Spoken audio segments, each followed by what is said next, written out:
Hello, everybody, and welcome back to Board Game Smorgasbord. Borg?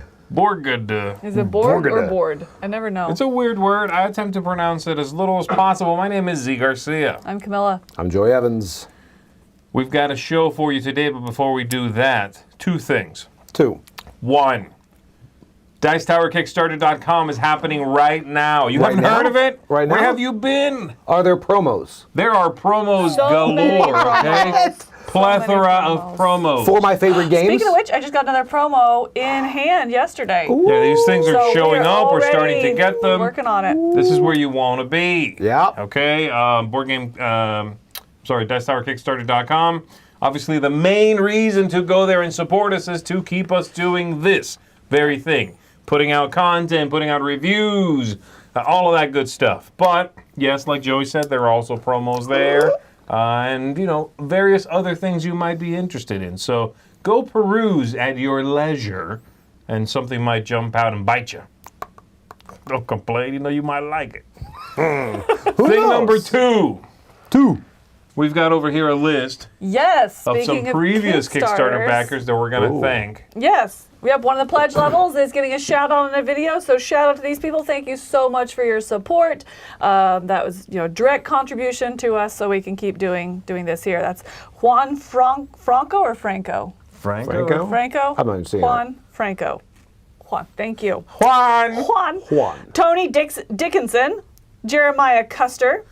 Jeremiah was a Custer. bullfrog. A Custer Was what? a good I'm trying to fit desert the last name in. Hungry. I'm so hungry. Custards are good. You're that I don't person. know. You're like that person when I'm they a sing Happy froyo. Birthday that does the entire name and like holds up the whole song. Oh, I aren't do you? all three verses. Absolutely. There's three. Okay. All right. I heard it. Jeremiah, thank you. Adrian Heinegger. Brea Alward. Gregor Forbes. Mark Kratzer. Yes. Tracy Tudor. Yes. Keith Wheeler. Keith Wheeler. That sounds familiar. It does. See, Jeremiah I must Custer. know. I must have either seen that name on screen or I know them. Keith strong Wheeler. name. Yeah. Keith Wheeler's good. Oh, Maybe. Keith Wheeler books or something shows up on the screen. Oh. I talked to Chris Wheeler in What's Happening. Keith Wheeler. Oh, that must Okay, be, got yeah. it. Yeah, Jeremiah Custer. That's the one. I think that's sticking out to me too. Justin, Sarah White Malek, and Go ahead. Mats. I'm gonna practice this one real quick. Hold on. You're mic'd. You know that. That's why I'm Good, not but- yeah. talking. Oh, you practice it internally? Does Yes. that work? Pronunciation? Let's find out.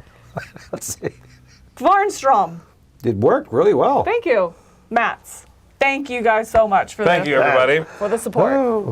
All right, well, there you go. That's everything that's going on right now. Let's go ahead and jump to some news. News.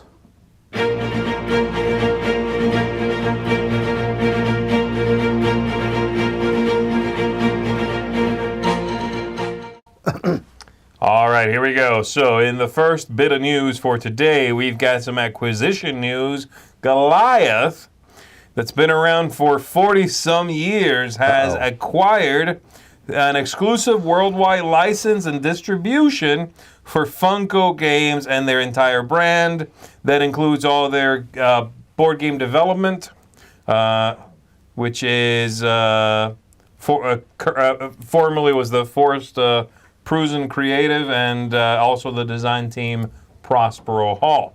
So all of that stuff now has gone to Goliath. They did not disclose any financial terms of the deal.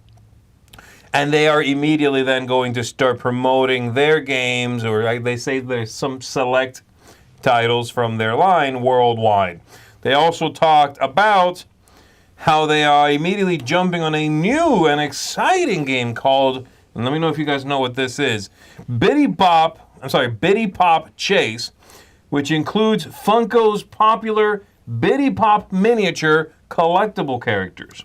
Finally. Do you guys know? I know No Funko idea. Pops. Isn't Bitty Pop the little bitty ones in I'm this? going to go ahead and take a wild guess That's that what I'm yes. thinking. Yeah. Thanks for your contribution You today. asked. You said, does anybody know Does about anybody this? know? Not does anybody guess because the word Have I bitty seen them? means Yes. tiny. You've seen them? Yes, you have. You were with me at Target when we saw it. What are you I talking ain't never about? heard of no pop or bop. Because I was like, look at Bitty. these. They're little bitty pops. And then you're like, that's dumb. you and name you them? walked The off people and from the company were stormed. like, bitty pop. Wow. Put Jeffrey on the phone now. He was there. I have a Did you name for the also- toys. He was there. He's just, You're just brilliant with names. Did you name Hot Pockets? I didn't name these. What are you talking yeah. about? I'm just, Okay, but what I wonder about this is, okay, they grab things like Rear Window and all that. That's press play, all right? Yes. But like Funkoverse, is that now Goliath? I think, but is Funkoverse even going still? holy smokes, it's hot in here. I don't know. hope. Daryl?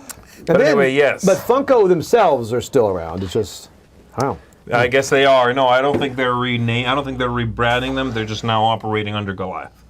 Wow. I believe so. That'd be not a good idea to, I think, lose the name. I agree. It's a strong name. All right, moving on. Bitty Pop. We've got an announcement for the BGA Awards. This is the Board Game Arena Awards. There's voting open now. This is the first time they're doing this. So the BGA Awards 2024. This is going to be for games released in 2023. And the way it works is they select them, they put them into different categories. They've got best casual game, best regular game, whatever that means, best expert game, best two-player game, and best forest theme. Wait, are you making that up? I'm not. Wow, that's kind of tacked on, isn't it? We What? need one more. And then they have steps in weird which to move. vote. You're going to go to boardgamearena.com/awards and you vote in there. And then there will be, I guess, winners eventually. So What- BGA Awards, people. What is that thing under votes open? I thought it was Mickey Mouse at It's first. the logo thought for it- BGA. It's two Mickey Mouses on Is top of it? each other. Is it? Yeah, the BGA, Board Game Arena has a logo. That's their logo. Oh, I thought it was like Mickey Mouse Brass Knuckles. I haven't seen that movie. Is it good? I'd watch it. I don't know. Steamboat Willie. It looks like it though. Okay. All right. I'd never seen the Huh. logo, I guess. Huh. I haven't either. There we go. BGA Awards coming at you. Next up, the Rallyman GT franchise is being taken over by Synapsis Games. Rallyman GT, Rallyman Dirt, both belong to the same line. Used to be under Holy Grail Games. Holy Grail Games is now has Defunct. closed shop. That's the museum people. And the Synapsis Games company then has acquired the full Rallyman line. They have previously been involved with this line and with the international shipping, international publishing process. So it's a natural transition, it seems like, and it's gone to them. It seems like they'll keep it going there, therefore, worldwide. All right. I do like Synapsis Games. They do not have that many games, from what I understand, but what they've put out, I do enjoy, and they're a very nice publisher. Have you played this? So. I've not played Rallyman GT or Dirt. Have you? No. No, I do like rally-themed games. Yeah. I just haven't had a go at this one yet. Next up, we've got World Traveler from Asmodee and Office Dog. Word Traveler. What did I say? World. I did say that. Ah. Because it trips you up. It does. Because it's about traveling the world, kind of, but it's about I get word it. association. They, I yeah. get it. Got me, Wow. Asmodee. You got me again. Smart. Those Asmodee guys. is the name of a devil. What, word? Asmodee. It does sound like one. It is one. Is it? Asmodeus is a devil, and I they didn't know that. tripped me up. It dances across my tongue and makes me say the wrong word. Yep. I'll be Googling that later. Let me get back on script. Word Traveler is going to make its debut in April 2024, and the idea here is that you're going through a city, going to places you want to visit, okay? And Okay. you are giving clues in like few words to try to get the other players to figure out where you're trying to get to. It sounds a little bit to me like cooperative code names. That's what it sounded like, yeah. Yeah. So the idea is, you have like, Are those kids? it's a little puzzly. You're sort of trying to figure out in the grid here where you want your pieces to go. That's kind of what it seems like to me. A little bit like code names. Are those kids' drawings? Yeah. I don't know. It looks like kind of crayon-like, doesn't it? Yeah. It looks like a little bit. quilt type thing. It does. It does. So it's set in. It guides you through 4 of the most traveled cities in the world. Can you guys guess the cities? Lexington, Louisville, Frankfurt. I can't name one more. Somerset. Woof. I was going to go London, Yes. Kentucky. Tokyo, Yes. Also Kentucky. Paris, Yes. New York. New York. Yes. I did it. All 4. I did it. First You three- did not. first She three said it are with easy. no mistakes. That's wild. Thank Okay. you. Thank you. Wow. Yeah, but you struggle on New York. Anyway, I just went with like, okay, what cities come out in Ticket to Ride? What are like? no, I agree. Those are the big ones, right? Those are the big ones. So Okay. again, like I said, cooperative party game. You use your limited set of words to guide other players through their ideal itinerary, and you try to, hit the places you need to hit. Like I said, though, co-op. It seems cute. It seems very straightforward. It certainly has a sort of a mass market feel, a little puzzly communication. There you go. Word Traveler. Word. Next up, Word. very exciting news. Marabunta Marabunta. is from Space Cowboys and the good Dr. Reiner Knizia. Uh-oh. This is from the same people in the same line as Jaipur, as Splendor Duel, as a few other games. Space Cowboys in that 2-player line. And this one is a new Knizia game that is a kind of a roll and write, sort of. Okay. But also, mainly, it seems, an I split, you choose type game. Oh. Which you Okay. roll some dice, you split them, and there's a tile I guess you have to put in one pile or the other, it seems. And then the other player will pick first, and you get the leftover stuff. It Interesting. also has you use colored dice and erasable markers to claim territory and gather resources. You use the dice you claimed to do whatever you're doing on the map. Erasable markers? Like dry erase? I'm guessing just dry erase, yeah. Oh, okay. Because I'm guessing you don't just write in, but you will have to get rid of Yeah. stuff to Yeah. erase the lines as well. Interesting. So yeah, it obviously has a theme based on ants, as you can see on the cover there. Kind of looks like Mind Did Bug. not know that was an ant up until this point right here. It isn't. It is a cute little ant, man. Is it yeah. like the- It does look like Mind Bug a little bit, the Yeah. It artwork, does. doesn't it? Yeah. It's cute, So- which is a compliment. Yeah, there you go. That's the idea. It sounds really neat. I like what it seems to be doing, Yeah. and I'll be looking forward to it myself. Well, you can get in line. Mike will have it first. You Oh, will. 100%. He already Mike has has it now, probably. Likely. Next up, you know what's hot right now? Sandbags. Hot air Correct. You know what balloons, else is hot right now? Helium balloons. Roll And the rice. third thing, Roll. Trick taking. Oh, it's a trick-taking games, sand, Yes. hot air. Oh. Let's talk about Sandbag from Baby. Bezier Games. There's a description here. I'm Okay. going to read some parts of it because it sounds super complicated. Close my Or eyes. not complicated, but Here we go. it convoluted, I'll put it. So you're in a hot air balloon festival is the idea, okay? All right, I'm Of in. course. You're going to send yourself higher and higher by dumping sandbags. Makes sense so far. Got it. I'm out. It's a trick-taking game. You're avoiding I'm out. tricks. You're manipulating trump. You're reconfiguring your hand of cards. There's 3 rounds. You configure your basket with 2 face-up cards. The most common color among all players' cards is the trump suit. Each trick, players either play a card from their hand, play a sandbag to slough off and not win the trick, or play one of their opponent's face-up cards. It's possible for the trump to change, and the number of face-up cards are exchanged for face-down sandbags. There's 5 rocket cards worth negative points in each round, and you want to win these while avoiding the sandbag cards, because at the end, whoever has the lowest score is the winner of the game. Did you get all that? So it's just a normal trick taking game. Correct. right. Sandbag, and you can see a little picture there of what's going on. We'll see. Yeah, I don't know. This one is another trick-taking game. I will say that cover's not doing it for It me. looks. No. The sandbag doesn't like match. It looks like it looks like a sticker, doesn't it? does. A I little thought like bit. clipboard. And that down one there. balloon in the front, that's corn.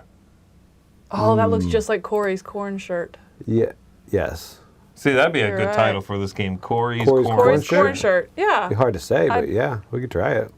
I love There you how go. Chad says, do they ever have meetings to discuss this game name beforehand or something like that? I'm like, I'm going to go with they did not. All right, here we go. Number next. That's We're a, next. Yeah. On point today. Oh, rolling right. I'm in. this I'm is guessing based on- not a rolling No? right. This is What's a the- big game. What's the thing in the corner? Okay, it looked like A the rolling board, right. I think. Oh, okay. I thought that was like the pad. No, I think it just looks small, but I think it's a big game. So this is a follow-up to, and not necessarily thematically, just the number 2 in the line of the Urban Evolution series from Spielworks. Then the first one was Matt Wolf's Squaring Circleville, Oh, I remember which was that pretty one. popular, I Okay. think. I don't know if you guys have played it. No, I never even saw it. I feel like it came and went. Yeah, okay. Well, number 2 here is Raising Chicago, in which this, by the way, has pre-orders opening on in May 2024. It's for 2 to 4 people, and the idea is, it's a Euro game, I'm guessing a pretty in-depth one, and they talk quite a bit here about the theme.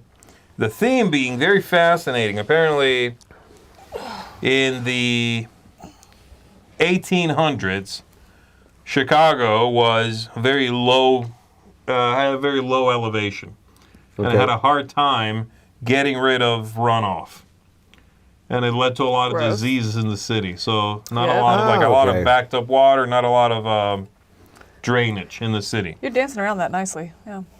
So the idea was they had typhoid fever, dysentery. They had a cholera outbreak in 1854 that killed 6% of the city's population. Wow. That's crazy. So they had to take the drainage problem seriously, and in 1856, they submitted this person, historical figure, submitted a plan to the city council, and they adopted that plan. And the plan was build the, I guess, sewage system above ground. That didn't really pan out. So then the radical alternative was, what if we raise all the buildings? And apparently that's what Raising Chicago is about. Apparently this was a real thing where they, Oh, raising. insane. Like raising, not raising. Okay. that's spelled differently. I can't see the cameras in the way. So they lifted all the buildings up to have the drainage happen underneath them, but above kind of the old level of the city. Isn't that crazy? That's crazy. Yeah. Anyway, so that's what's 100 going years on in ago they it. did that. Wait, I've never been to Chicago. It's like ground level now. Like, I need the rest of this story. It sinks. It's gone now. Chicago? It's over. So anyway, on your turn, you're going to place a tile on a resource slot associated with one of the 5 building projects. You claim the resource you covered. After everybody's played tiles, each project is evaluated. The winning player pays resources to complete the project, claims the reward. Some other stuff happens, and then somebody wins. It's a good story, though, huh? I had no idea. I really want to know what happens next. How you Like, do? This You could be go read a documentary. book. No, I want someone to tell me what happens. I don't know Go what's read an documentary. audio book. You heard me correctly. Go I don't think you read understand what that means. an audio book. Do it. Do it. We'll wait. Moving on. Fine. Okay, this is a 2-player only game coming that. from Japanese designer Masafumi Ooh. Mizuno and French publisher Spiral Editions. That's a nice cover. This is going to come out February 2024 in time for the GIF Game Fair? I don't know that fair. Fidge. Anyway, so it's a 2-player game in which on their turn, players are going to draft cards from a common river, I'm guessing like a display of cards, to try to get the ruins cards that bring the most knowledge. Depending on how many resources players have, they will have access to a limited number of cards, possibly all of them. After one or both players have reached 10 cards, the game ends. Whoever has the most knowledge is the winner. You can see a little bit of that happening in the bottom image there. The bottom image kind of reminds me of Subastral. A little bit, doesn't yeah. it? Yeah, it's got square cards from the look of it. Mm-hmm. It reminds me a little bit of the Mandala game also. Oh. In its vibe and its look. Okay, yeah. So there you go. Sounds really interesting. Yeah, it's a neat looking, very gorgeous looking really nice. 2-player card game. I'm usually game for Who's that. this coming Same here. from? It's coming from Spiral Editions, Spiral a French Editions. publisher. I Okay. don't know if I'm aware of their stuff. Okay, interesting. All right, Cool. next up, we've got, coming from Bombix and Johannes Goopy, Pixies. Oh my goodness. Now this is, and a big part of why this is interesting is the artwork. Apparently this is from a visual artist called Sylvain Trabou. And what they do is walk around. He apparently goes on walks and likes to practice what he calls pocket land art. He creates little characters from stuff he finds. He takes images of pictures of it and then takes the little creation home with him. And so all the artwork in this game is photographs of miniature things that he makes look like little critters. That's the theme. That's pretty cool. And that's the artwork, right? It's really cute. Yeah. I especially like, I don't know if you can see it very well, but the bottom central card of that image is like a little doggy or fox. And it is super, it is super, super cute. Let me see if I can show you. Right there. Yeah. He's like a cute little squirrel cat. Made out of stuff you found out there. Yeah, just made out of like, nature basically. Oh. Huh. Squirrel cat. One of my favorite kinds of squirrels. And cats. Okay? I feel like I'd have to see this artwork. Like You'd have to see it. I'd Yeah. have to see the cards. I don't know. This is a little. It's creeping you out. Game-wise, bit. though, what is it? It's a 2 to 5 player card game, okay? You're going to move through the seasons, and you're going to meet these little creatures. You choose one of the revealed cards. You have to be careful that you don't leave something for your opponent, because I think it's a little bit like Seven Wonders Duel. You take a card and reveal the bottom one. Oh, okay. Okay. I think that's what's going on. Got it. You place the card in your playing area according to its number. You can place on top of another. Cards placed on top of another are validated and earn you points at the end of the round, as do your largest color zone and your spirals. Again, this is all mechanical, so I don't know what it means. So it just seems like a drafting card game, set collection drafting card game. I'm sure a big part of the gimmick here is the look. You know what it actually reminds me the most of is Sea Salt and Paper, which was a very simple card game. Yep. Where the look of the game was a big push. This one seems to be a bit of a spiritual successor to that. I'm all about it.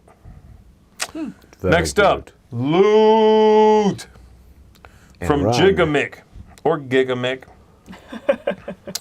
This is a 2 to 4 player game from Charles Chevalier, Laurent Escoffier, coming out in April 2024. I love all these games coming to retail. And this is, you're going to be using your Yeah. Viking figures to gather resources, to capture buildings, to fill your longships, to complete your construction sites, to slap fools in the face with your prowess. I'm in. That one I added myself. I'm back out. Each turn, you're going to place a Viking on the game board next to a longship or another Viking. If you place it on an unoccupied resource space, you add one of those resources to your longship. Place next to a house, and you capture it. Create a chain of Vikings between two watchtowers, and you capture those. Castles can also fall thanks to a long chain of Vikings. You fill your longship to avoid losing points, and you place the right buildings in your fjord to earn points from a completed construction site. Now, I don't have any other image to show you. To me, this description sounds kind of like Through the Desert. Very abstract. You know what I mean? It sounds like you connect things on the board and you score them. You go next to a thing and you score that. Yeah. You surround a whatever and you claim it. That's what it sounds like. So I wonder what this looks like. Right. In my head, I'm kind of painting a picture that looks pretty similar to Through the Desert, actually. That's your association just based on the words, right? Yeah. From your experience. Gigamic or whatever, they've done other ones. I've seen that logo before. Yeah, they do a lot of games, actually, but the funny thing is they're generally an abstract strategy company. Got it. Okay. Which also checks out like Through the Desert and stuff. Right. Yeah. Okay. They've done other things that are not pure abstracts, but that's their bread and butter. Okay. So I wonder if this is an abstract with a really gorgeous look. It's a nice I wonder. cover, That too. is, I like that cover a lot. So yeah, Really we'll well see. done. I'm excited for it. All right, Silence is coming out from Pegasus Spiele. Silence! This is for kids, ages 6 and up, 2 to 4 players. And the idea here is Zombies. I love those zombies. you are all survivors, and you're on top of a skyscraper in the middle of the game board. There are little flight paths that start from the skyscraper and lead out from it. I'm guessing in a grid pattern.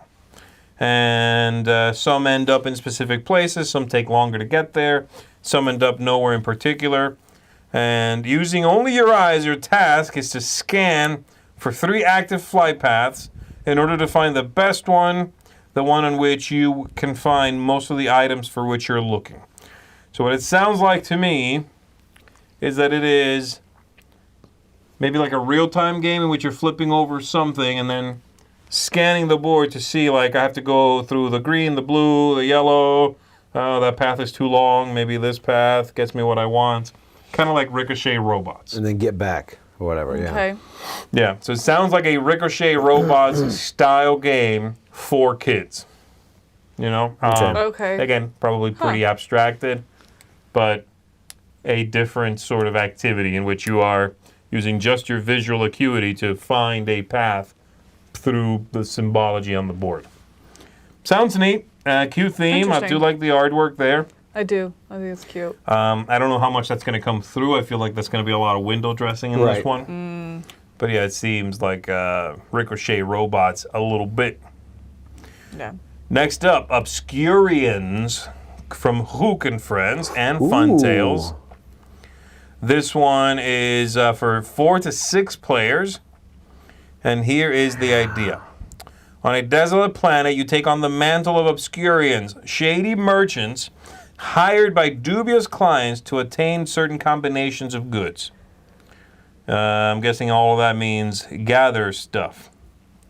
The only place to get these goods is a gloomy bazaar overshadowed by the skeletal remains of an enormous spaceship that crashed centuries ago. They're really pushing the theme here, boy. But I don't know. We'll see. As an Obscurian, you do whatever skullduggery is needed to fulfill your contract. Steal, switch, safeguard your goods without letting anyone know exactly what you are after. You don't want other Obscurians to sabotage your plans. At the same time, it could prove quite lucrative to work out the other Obscurians' plans and interfere with them. You're loving this so far. Let everyone know that you're the Obscurian to turn to if one needs a job done. You need to be swift and gather your items before the whole bazaar gets buried by the next Obscurian planet, by the next infamous sandstorm on the planet, which is again some timer in the game. It sounds very like it's trying really hard to be thematic, that pitch. Yeah. Sounds like somebody said, you need to say the word Obscurian 13 times. Could you please do that? Yeah, it's a dare. I don't know. Yeah. It sounds, I bet like once I see this game, I'll be like, oh. Yeah. The theme was just in the writing on the back of the box. Right. You know what I mean? That's what it sounds It's like, you know, I'm sure it's like, oh, I put out a cube. Oh, you stole my cube? Okay, I switched or it to my card. cubes. I need this set collection card. And I now got it. So we'll see. The sci-fi thing here just is not working for me. I'm not sure why. I think it's because it's maybe a little transparent. Yeah. But to be fair, I have not seen it board, Tesseract, so yeah. we'll see. We'll see what it looks like once we have more information. Obscurians. Next up, Obscurians. Balconia. Ooh. Connect 4? I like that. It's a 2-player squares. placement game. Ooh, Coming in Q2 2024. This is coming from Red Cat Games. I'm not sure I know them, but anyway, it's got 3D pieces, as you can see there. And the idea is it's life in an apartment complex that can be very hectic at times. Every resident has their own preferences. Some dabble in gardening and would like nothing more than to be surrounded by plants. Some are obsessed with cats. Some want, always happy to see, you know, cats on the balconies next to them. Some just want to take a nap and they want everything to be quiet around them. So what you're doing is you're filling in this 5x5 with these little blocks. And each building block has 4 sides with different faces. And on your turn, you're going to draw a token to determine which block to place. You choose which 2 sides you might get, I guess, and then like slot it in there, trying to build, you know, the stuff. Like, oh, this guy wants to be near cats. Great, I put him in here. My next block goes next to it with a cat.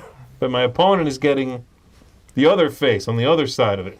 Oh, okay. So is it 2-player only then? Oh. It's 2-player I only. see. Yeah, Okay, so I I'm on see. one Okay. side, my opponent is on the other side. Okay. That makes me, because I was like, it's the same thing that cars on the ground, but then having it two-sided, Right. that's interesting. I was trying to figure out if everybody had their own or if it was cooperative, but if it's 2-player only, that's really interesting. And then you try to best fulfill the conditions on the balconies that are facing you.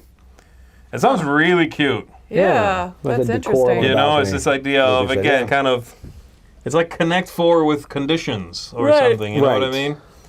You've put it in there, I'm like, oh, I'm trying to fulfill this. You gave me something that, I love also that sort of, you needed something, so you stuck me with whatever ended up on my Yeah. side, and I don't want it. I don't want Right. it. You know, it's just kind of, it's getting in my way, so I need to work with what you ended up giving me. But you also can't see your opponent's side. That's You what I can see it wondered. when you pick it up. I Right, mean, but I'm saying, but later, I mean, so you have to remember, oh, that's over there, or you're just, you could inadvertently help them if you don't remember what I you placed there suppose, before. yeah, I suppose you know? so, Or yeah. you don't know what they placed on their side, you just know the opposite that you got. You know? I think That's so. I interesting. don't know. That might be more than. That's probably more than I'm interested in trying to think of it. It just sounds like a very simple, arranged thing so that they score. Puzzle. Yeah, it's very picture perfect with like apartments type thing. Yeah, that's a right. good call. But Yeah. you're all working on one. Yeah. Seems really neat. Yeah.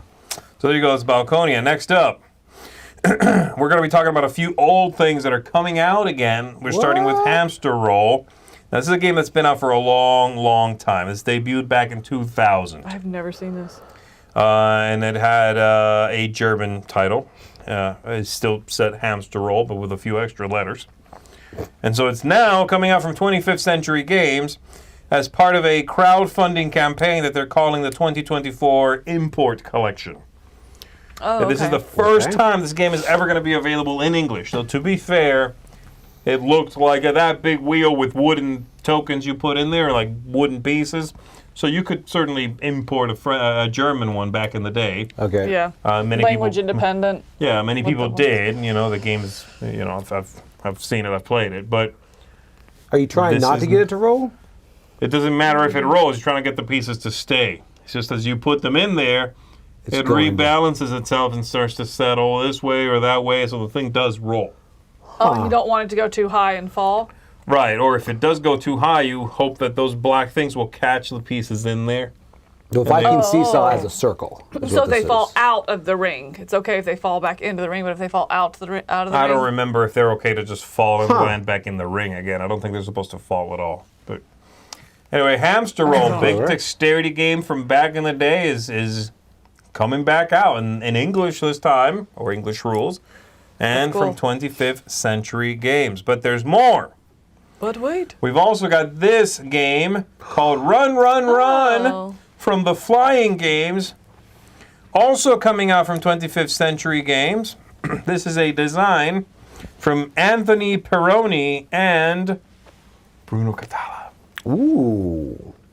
This came out in 2021. It is a game in which it's a cooperative game. You're exploring this mysterious Egyptian pyramid, placing out tiles, moving around, trying to avoid the mummies coming after you.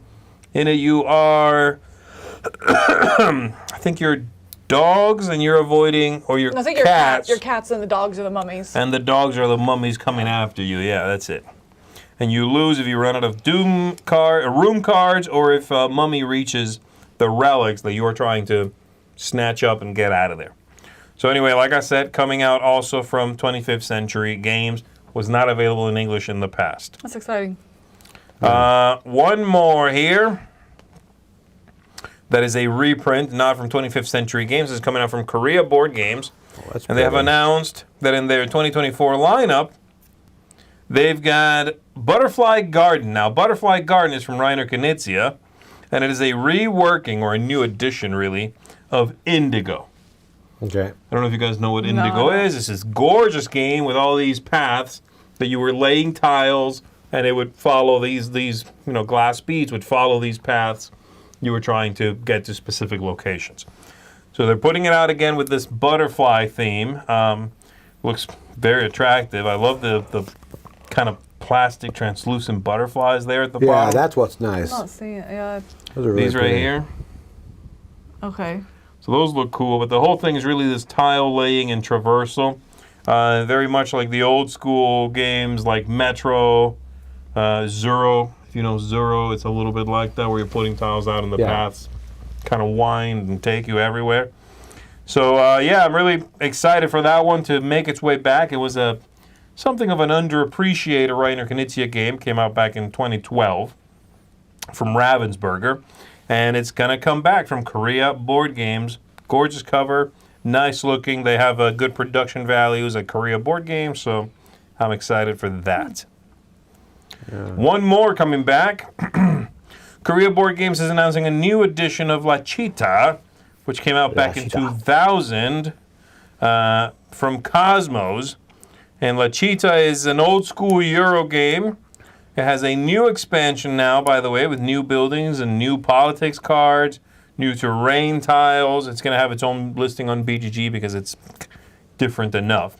And the idea was you were building farms to feed your people. You were building quarries to finance expansion, marketplaces to allow growth, bathhouses to keep people clean, healthy, and structures that you can build to give the city influence in one of three categories: superiority.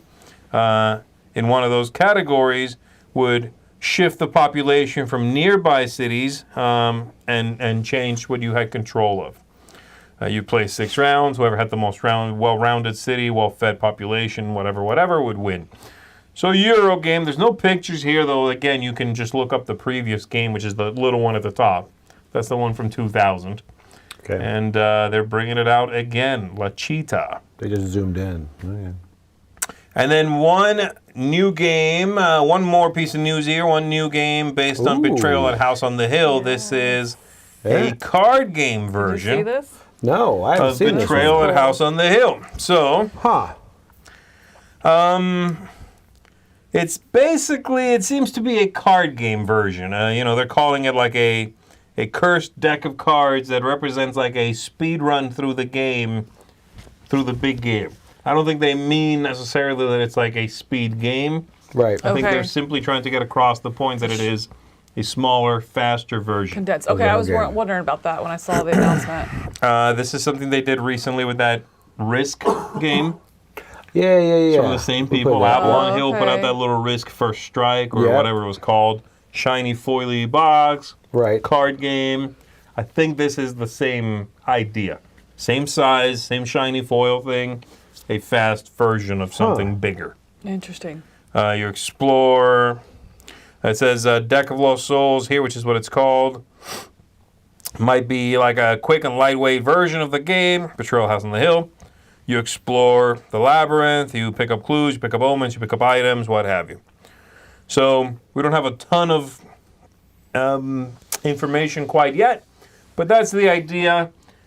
I know you are very much a fan of Betrayal at House on the Hill. I am. I enjoy it okay, but I am very curious to see what they do with it in this form factor. Same here. Yeah, I have a lot of fond memories of the game and pretty much always up for a go at it. You know, knowing that it could not be a good play. You know what I mean? I've also had bad plays, but the good ones are so on point. Like they're always an experience. Yeah. So I think that this will be interesting to see what it feels like. Does it still have those highs and lows that you can get in the game? You know?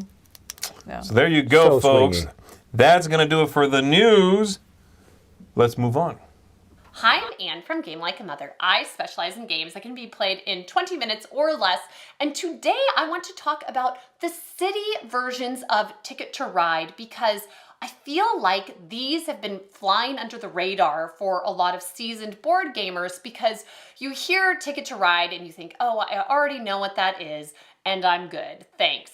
But the city versions provide, first of all, much more condensed gameplay than standard Ticket to Ride, which feels to me a little more in line with the level of strategy required by Ticket to Ride. The city versions are just 15 minutes. So every decision you make really matters. It's still the same thing of you're drawing cards and claiming color-coded routes depending on the cards that you play down, and then you get destination cards that you win if you connect different spots on the board. So the basics remain the same, but in the city versions, they have different rules for additional points in each of the games, like different challenges. So you have something fresh that you're doing in each game that just tweaks the rules a little bit, so I don't feel like I'm doing just the same thing. And they've come out with about one a year since 2018. They missed a year during COVID. So they started with New York, and you're driving around town, you're putting out taxis, it's very thematic, and you get additional points for going to tourist attractions. Then they came out with London, which is set in the 1970s, and you're placing buses, London buses out, and you get additional points if you connect different districts. And it's nice because if you connect District 1, it's worth 1 point, but then 2 is more points, and 3, and so on. So it's as I'm placing down buses, I'm thinking, oh gosh, how can I manage to swing it so I can get the largest district and get more points, which really ups the level of interest I have while I'm playing the game, and I feel like I'm getting to do interesting things, even though it's just Ticket to Ride. Next is Amsterdam, came out in 2020. It's set in the 1700s, and you're a merchant in Amsterdam, and you're putting out little wagons, and you get a merchandise bonus at the end of the game, and instead of destination cards, you have contract tickets you're trying to fulfill. And San Francisco came out in 2022. It's set in the 1960s, and there are cable cars and souvenir tokens. Berlin just came out this year. You get to use streetcars, and you venture under the streets to incorporate the subway system into your route. And then they've announced Paris is coming out, and you will get to use red, white, and blue cards to play. They play a special role in building your own version of the Paris Metro.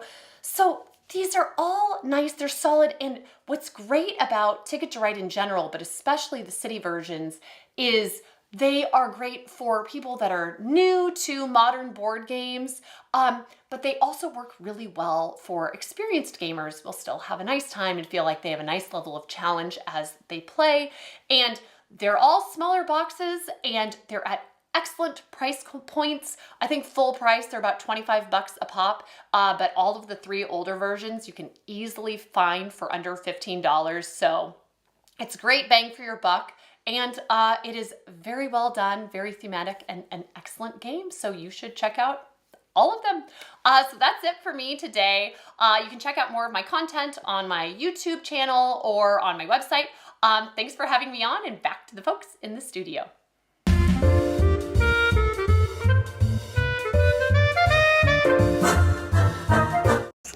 All right, everybody, we've got a top 3 coming at you. This is going to be top 3 movies we wish had a sequel. Yes. Right? What if it's a mini-series? Top 3 miniseries. This is Hold on. we wish were movies and had a sequel. Oddly enough, my list still works. Huh. That's it, actually. Okay. I had 2 mini-series. I cut it down to just 1. I only picked one of them. So And 2 movies, right? no, I had like 3 movies, so I could have changed it real quick if you said no, No, mini-series. it's fine. No, it's fine. It's fine. Miniseries is Okay. fine. All right. I mean, whatever. Yeah. It's just- Joe, why don't you kick it off with a movie? Oh, okay. First off, I'll say Yeah. a lot of them were older, and mainly I was like, wow, why are these older movies? But modern, if one person says it needs a sequel, they're going to do it. That's the problem I I kept having too. disagree. No. Really? If I it was doesn't make having- money, like, it's dead. Oh, I had the hardest time. Everything that I was like, ooh, that should have a sequel. Oh, wait, it does have a sequel. Yeah. Like, I had a hard time finding ones that don't have sequels. That's fair. I know. No, I agree with you that everything gets a stinking sequel, but if a movie doesn't do well, if it's like a cult classic, like an indie darling, it's not gonna, it's not gonna get a sequel. I guess you're right as far as that goes. Yeah. I was just thinking like the big ones, the big hits kind of thing. Yeah, I did not put hits, and there's no Fast and the Furious on my list. Oh, mine are These hits. are tour pieces. Oh, mine Okay. aren't. No, mine aren't. Yeah, mine are all like very Oscar award-winning films that passed them by. So, number yeah. 3? I feel like it's about to drop a big old crap on us. Go ahead. 3, Big Trouble in Little China. Oh, jeez. Come on, man. The whole thing. Kurt Russell got some sequels in Escape from L.A. They got all these, everything else. I mean, at the end, you see the demon in the truck, and it's like, it's all setting you up for a sequel, and it just never came. So I think that would have been a fantastic movie for So a what you're sequel. saying is instead of Kurt Russell doing Escape from L.A., he should have done Big Trouble in Little somewhere else. New York? In Little New York? I don't know. Wherever, you know what? I would have done 3 of them. That should have been a trilogy right there. Big Trouble in China. I do know that people Never heard love of that movie. It's like, again, It's good. I'm talking cult classic. That is a bona fide cult classic. But I think that's I don't think something- I've ever seen the whole thing. I've never heard of it. I don't really. Movie I night have no idea. I'm after Fat Man? But busy. I no. already saw that. Matter with you. Fat Man is great. Hey, but the whole thing is, cult classics are the ones that I think suffer from that because they don't become popular until 10, It's too 15 late. years down Yeah. there. Right. You know? At that point, it's like, well, we're not reviving this. We're not bringing this corpse out of the grave. you know? Exactly, yeah. So I think I hit the same thing. Well, Corpse Out of the Grave is actually very accurate for Big Trouble in China. Correct. So, there we go. What do you got? All right, my number 3 is one that a sequel has been announced, but we don't have it, and I'm just angry because it's been years now and we still don't have it. What is it? I'm thinking Beetlejuice, but I don't know what you're No. going to say. Then you're not my person.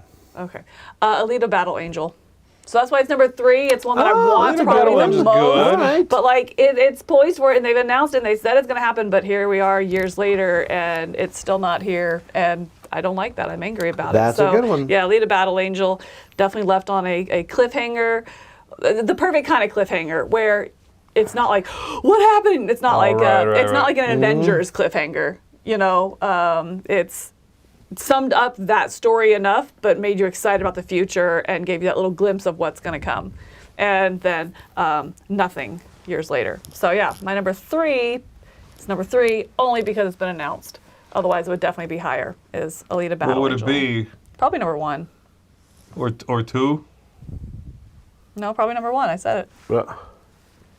It would be It one would be or 2. exactly what I said. Number 1. Just out 3. My number 3, I realized I didn't even rank these. Who cares? I care. Here we go. This is going to be number 3. My number 3 is District 9. District 9 came out at a time when those movies, those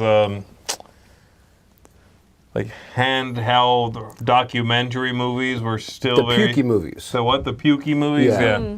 They were really popular still. Cloverfield, yeah. Yeah, Blair Witch came out, and then people were like, oh, we can make money just by doing this. Let's do that. To be fair, it's really a different thing. The Blair Witch Project Had a reason. had a reason, but it's also, it holds, I think, the Guinness record still for the biggest disparity between budget and recoup of money. Right, like it was made for very little money. It's all like handheld, and there's no special effects. And it made, I don't know how many millions. So the percentage that it made over what it cost is a record. District 9 has that handheld look. It is wall-to-wall special effects. So it's not really the same idea. You know what I mean? It's like there are visual VFX everywhere. And the idea, the theme, the concept is it looks like a documentary in which this spaceship just shows up over the Earth and hovers over Johannesburg, and eventually it's there for a long time, eventually opens up, there's aliens in there, but they're like malnourished, they're like an abandoned race of aliens, and they are put in a concentration camp called District 9 and kept there.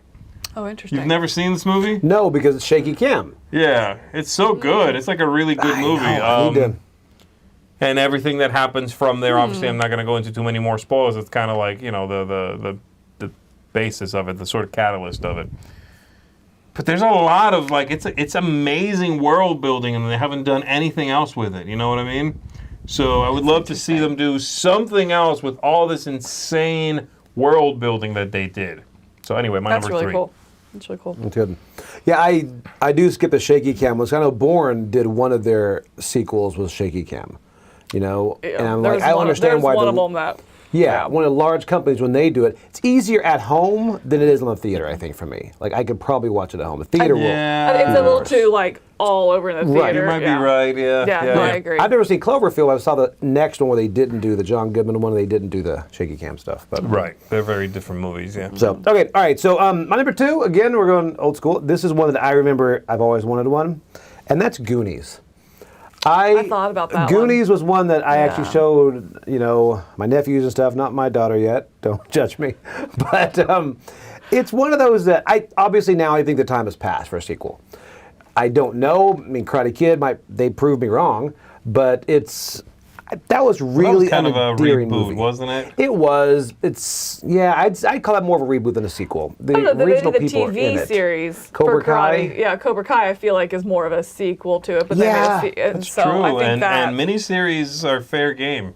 See, and that's the thing. Do you call those sequels or reboots? Because it's the same characters, but really it's about a new era. That's a sequel. it's a sequel reboot. It's I like guess, the same yeah. thing. So anyway, yes, I think Goonies, I would have loved to see something there. I'd love to see them go back to that. Yeah, that's I think cool. it holds up really well.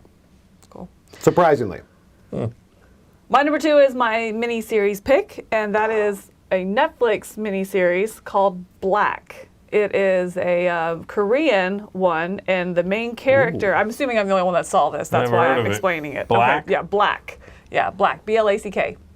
From Korea, okay. Yeah, No, I don't know. but it's a Netflix special, and the main lady in it, she sees the Reapers that come at just the moment before death, so she can see the Reapers come to take the person, but then sees the person after their death, like in that flash moment of like, their blood or their, were they shot or they fell off a bridge or whatever. And so she's trying to cope with this, but then actually ends up kind of not really befriending. It's not befriending. It's more, there's a Reaper that becomes attached to her, and they start like working together to prevent these deaths and kind of thwart things. But at the same time, she's trying to figure out why this came about.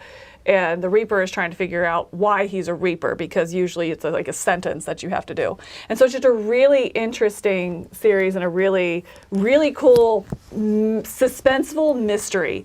And I really, really enjoyed it. I think it's a really neat concept and world that they built and just very well done. I actually went and looked back at the trailer a couple days ago, and I was like, ooh, that aged pretty quickly, So I want to see a sequel, more of this world, more of this concept, and see how it plays out. So I really, really enjoyed Black. And I want to see more. Yeah, I want to see more of it. It's funny hearing it. That's Korean kind of makes me, I'm back in. Because the ones I've seen, that Train to Busan, things like that, they kill it. They really do. They really bring it. Really, really well. They don't shy away.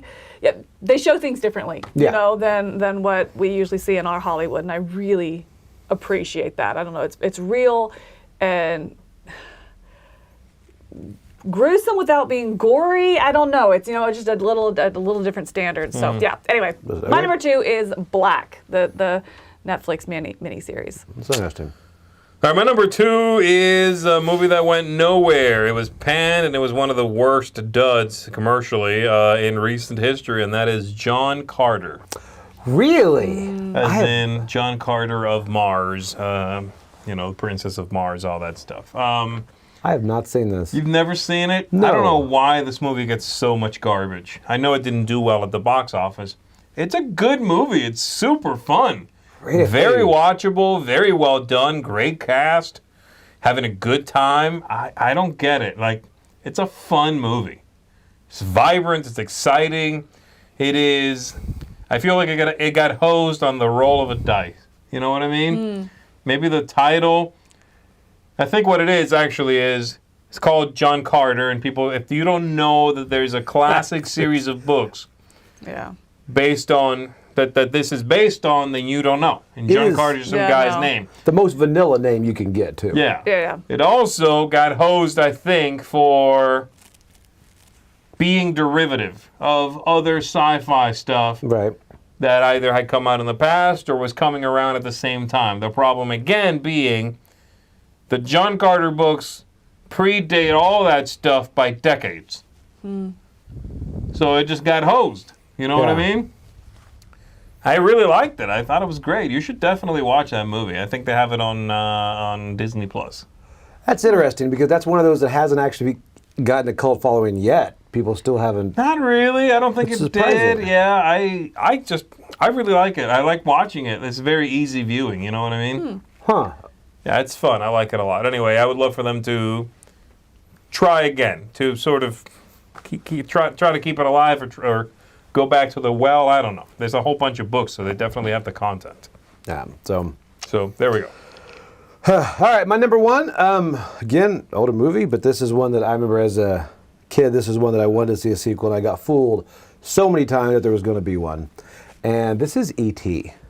You want a sequel to E.T.? I remember like 10 years after E.T. or whatever, I remember seeing a Pepsi commercial, and it was like E.T. was coming back, like a big commercial. I'm like, oh, it's going to happen. And it was for Pepsi.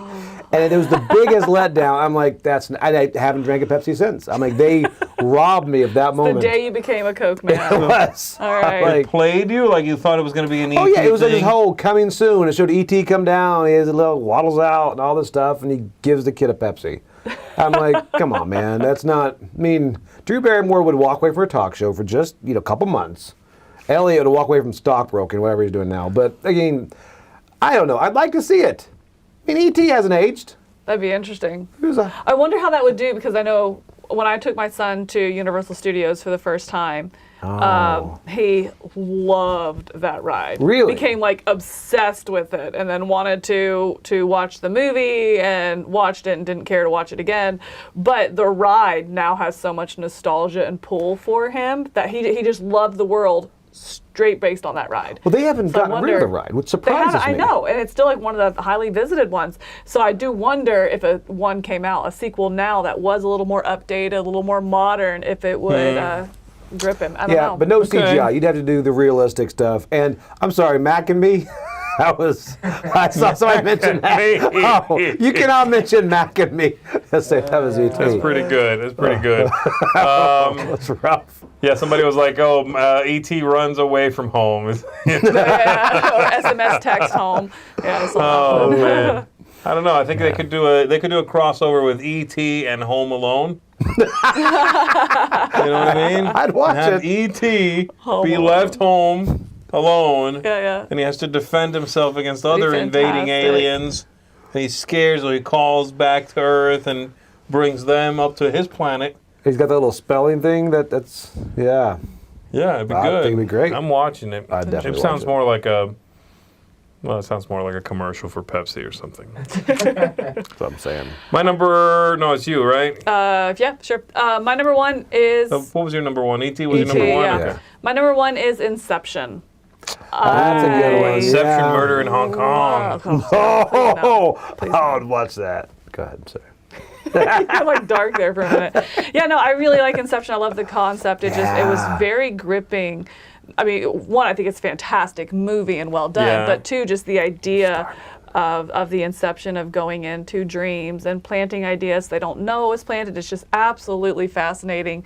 And I think it would make a really good sequel because that storyline itself was kind of like Alita, where I feel like that was kind of rounded up and done, but it left you with that, the spinning little top where you're like, wait, hold on, what just happened? And leaves you thinking that they could open that storyline up, or they could just go a completely separate direction with it, and start a new storyline with this Inception team.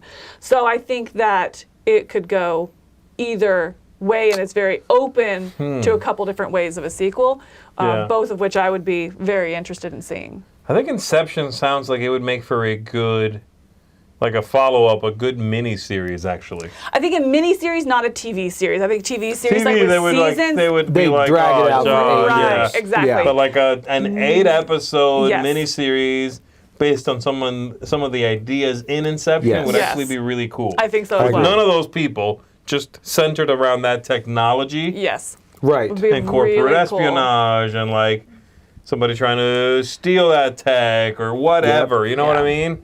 As a Because there's more miniseries. there. Such a big idea that there's more there to mine. I just wouldn't want a direct sequel. Right, and that's what I'm That saying. story I think was they're like fine. exactly. Yeah. That story was well wrapped up and left you with that little bit of intrigue. Oh, what did that mean?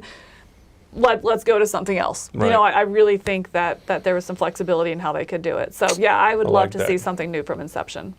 I like that. Nice.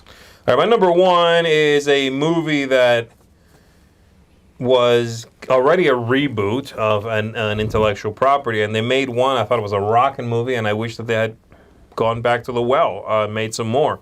This is Dredd.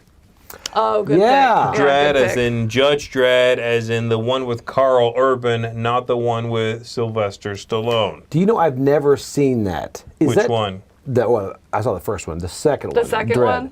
Well, the first one is like, you know, Right. It's fine. It you know, it's a product of its time. I think it's okay. This was before comic books. You could make a good comic book movie. I mean, Right. you know, like as in not a cartoony one. Yeah.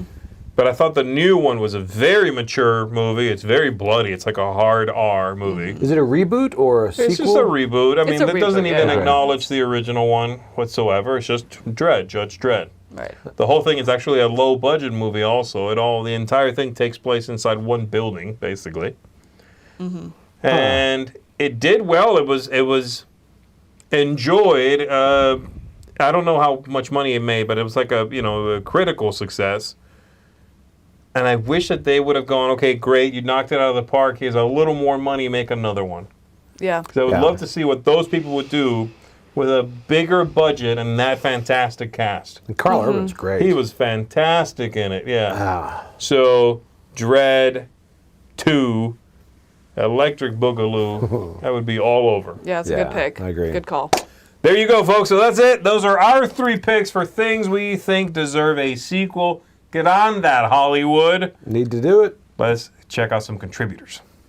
This is a segment where we take a look at a board game based on an IP, and I tell you if the IP and the mechanisms match. Today we're looking at Firefly Fistful of Credits. So that's Firefly Fistful of Credits. This is a Firefly game where they remove all of the space adventures, and you're getting a laser-focused or a microscopic view of what happens on some of those missions on the planets. So you're going to be going through and having adventures and doing that. So I think in that regard that the IP and the mechanisms do match in what you're doing, and you're rolling the dice for combat and you're moving around and you're trying to meet certain objectives. The game itself isn't very strong in the genre of maybe like dungeon crawlers, adventure games. There are much better ones on the market.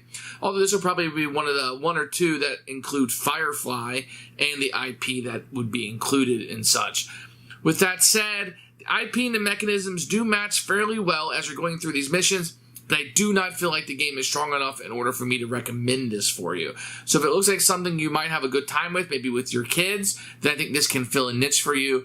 Otherwise, I would move on to a little bit stronger of a game.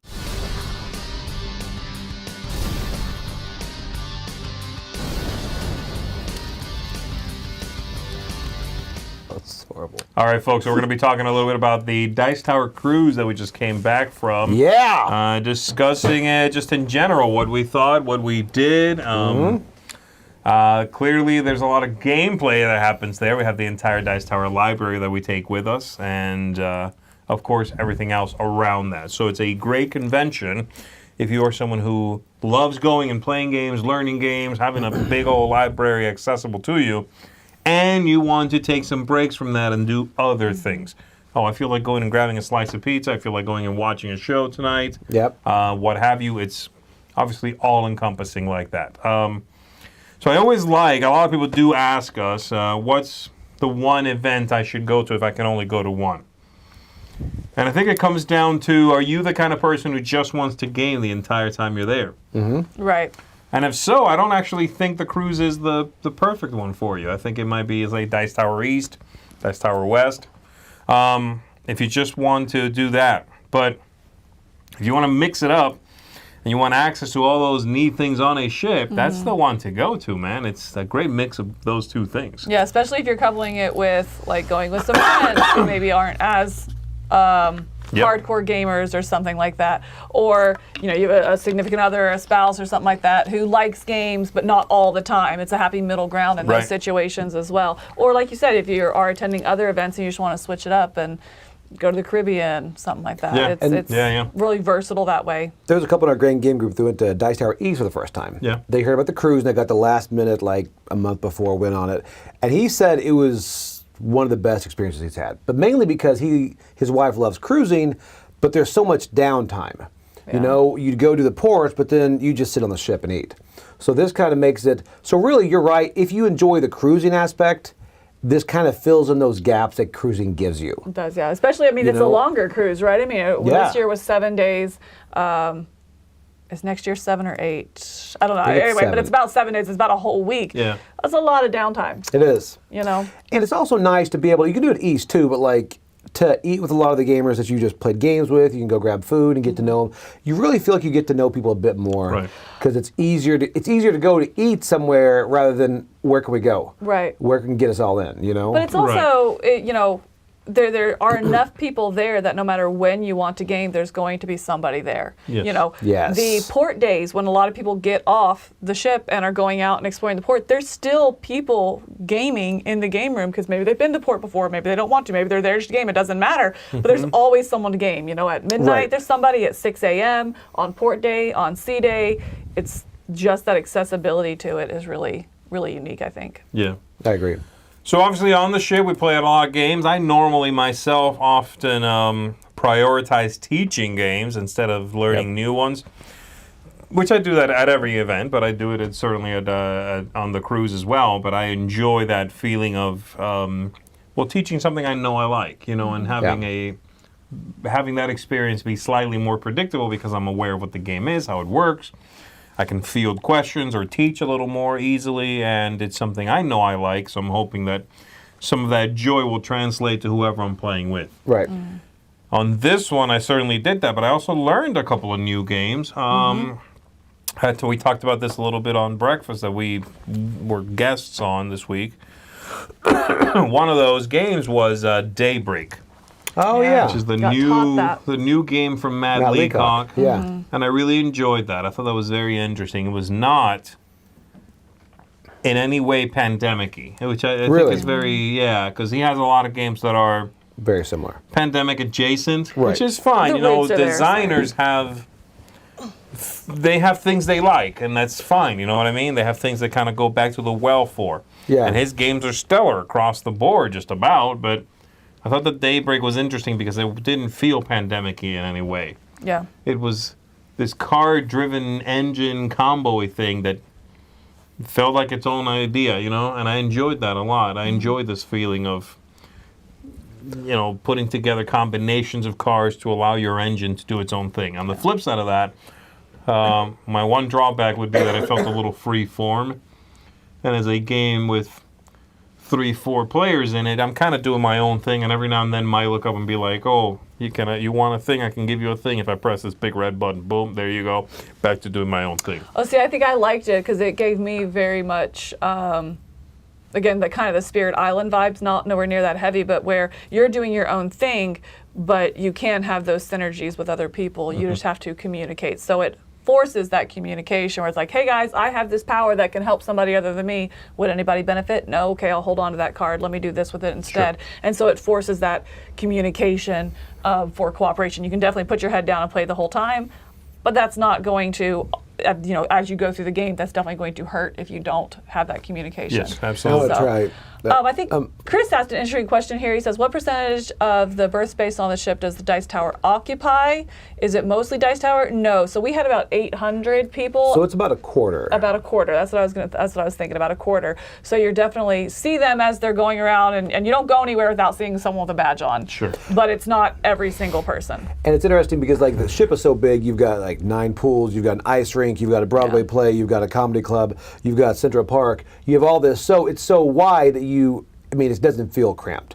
You know, we did have somebody walk up and that listens to the Dice Tower that had no idea there was a cruise. They just happened to be on the same one, and they were just like, "Ooh, this exists?" Yeah. But right. it was. And I almost play more new games on the cruise than I do at East. Really? Because there's more time, it seems like. Yeah. Because it just goes, like I played White Castle, you know, really enjoyed that. did like that, yeah. Ended up playing Wild Wild West again, which I like that. But so I really wanted to play Daybreak. But Yeah, Daybreak it's was really good. Yeah. I didn't. So I think what's interesting too is like you were saying, we learned Daybreak, and I didn't go on the cruise thinking, "Ooh, I want to play that." Because every convention I go to, I kind of make a list beforehand of things. Right. Hey, if I have a chance, these are ones I'd like to revisit, or these are ones that I can definitely teach without having to pull the rule book out. So I kind of have these general lists that I go into, and Daybreak was not on that list at all. Some friends ended up pulling it. I was like, "Oh, I'd love to jump into that. Yeah. Would you teach it?" That's Another all. game, Earthborn Rangers, I took with me because I ended up talking to some friends. I say friends. I've seen that at a couple conventions now, and so consider them friends. Beforehand, they're like, "Hey, we're loving this game. Have you had a chance to play it?" I was like, "No, I'll bring it if you'll teach it." So it's cool. I mean, this is a chance where I learned 2 games, and I'm with you. I very rarely learn games at conventions. Right. It's just not a good learning space for me. It's not how I learn very well. But this time I did 2 very different experiences, and both really positive. And it's one of those that you'll finish a game. Like I played Wandering Towers a lot, and it would be yeah. done, and then all of a sudden you have more people walk up. It's just quicker games are really fun. Yeah. Yeah, and again, the whole library is there, so there's so much to explore. It's a lot. You can just hang out in that space and try this, check Yeah. it out, mess with it. I don't like that. Let me try this one. Yeah. There's so much there to dig into, and you can, again, you want to take a break from that. You're a little blurry-eyed. Go lay out in the sun. Go get a drink. And- Go eat Right. some Go food. watch a show. Go do some Yeah. the comedy. Go do karaoke. Go do there's There's a almost always robot something going on. bartender too, that does not judge me for Shirley Temples. By the way, Oh That's really? did you use a little robot to make No. stuff? I did, and I saw I it. saw it, yeah. Yeah. The 2 not- little funky arms Yeah, that it's come out not of the roof. perfected yet. Really? They But- didn't have their prices listed, so I didn't go. No, it was I like to know what like- I'm getting into beforehand. Yeah. So it was different. We got a couple Shirley Temples for Juliet. She just loved the idea of it, just mixing Yeah. them. It's So cute, cute. It is but cute. when it pours it, it'll shake it, do it all, it'll shake it, then it pours it towards the glass. So it kind of goes Oh, all over. really? But it did good. It was cute. It tried. It tried It hard. tried. Okay. You all right. do good, buddy. I did Yeah. see one lady. It was funny to me because there was a lady standing near the machines with like 2-liter bottles of Coke and Pepsi and whatever. And sometimes people would, after the thing was done pouring a drink, they would be like, Yes. That. they would kind of walk over there and be like, I don't know what they were saying, but they yeah. were like, and then the lady would be like, and she would finish off the drink. She did. And I'm like, wait, it's a robot. And Right, this yeah. lady has to stand there and be like, I wonder- I'll pick up your slack, you trash can. But she did that to me too, because I guess a Johnny Rogers and Cherry Coke pretty much is all it is. I don't know that. But anyway, so I got that, and there's like that much. And Right. but it's like full of grenadine. So I go, whew, and she goes, she brings out a can of Coke and fills it back up. So weird. Because it missed. Sometimes it misses. That's weird. That's weird. super weird. Yeah, I wonder if it's because that was like the non-alcoholic stuff, and so It it's a must leaving be. room in case you add. Like I don't know what the proportions are. It was funny. I'm not a robot. I'm sure you're not. There you go. So those are some of the highlights. Learning games, robots, It is. shows, all the different stuff on the cruise that we went on, and hopefully you can join us if you didn't in one of our future expeditions Ooh. on the high seas. There we go. There we go, folks. If this gets you in the mood for conventions, of course, you can sign up right now for Dice Tower East. Yep. Yes. You can sign up right now for Dice Tower West. Yep. And do not forget that you can go over to Kickstarter.com right now. Dice Tower Kickstarter. You can go to DiceTowerKickstarter.com. You can also go to Kickstarter.com right now and look up the Dice Tower 2024 project, or do the thing Camilla said. Anyway, go to our Kickstarter. Check it out. Don't make Please. Camilla cry. I was gonna cry. Not- What am I it's crying Roy about? Rogers, not Johnny Rogers. Sorry. Okay. Ooh, Roy Johnny Rogers Kelly. is good too, though. I've been there. Is it like Kenny Rogers? No. No, How lucky I drink that no, is. Roy That would Rogers be is nasty. different. Who's Johnny Rogers? I don't know. It's a Roy Rogers. It's a cherry and Coke. Chris corrected me. I don't know who Johnny Rogers is. I don't know what you guys are talking about. That's OurKickstarter.com. That's it. Thank you, everybody. We will see you later today for a top 10. Make sure you come on back in 1, 4 2, hours. Couple 3, couple 4 hours. lunches. What is it? 4 hours. lunches. Couple lunches. Yeah, from 4 now. hours. There you go. My name is Z Garcia. I'm Joey Evans. I'm Camilla. See you on the next one. Take care. Ooh, bye, guys.